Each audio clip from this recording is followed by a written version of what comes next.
সালামু আলাইকুম গাইস, আবারও চলে আসলাম সেই গ্রামীণ পরিবেশে। তো এই জায়গাগুলো অনেক ভালো লাগে।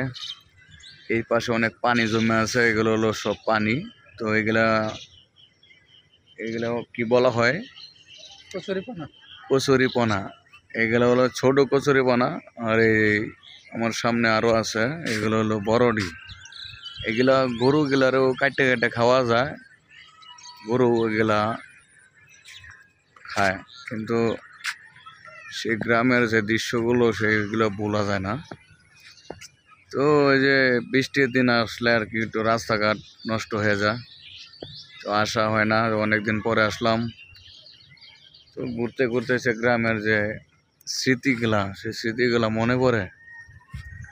তো শহরের ইট পাথরের তলে না থেকে গ্রামও কিছু কিছু মানুষ ঘুরতে চলে আসে। শহরেও ভালো লাগে না, কেননা সেই ইট পাথরের মাঝে থাকতে থাকতে দম বন্ধ হয়ে আসে।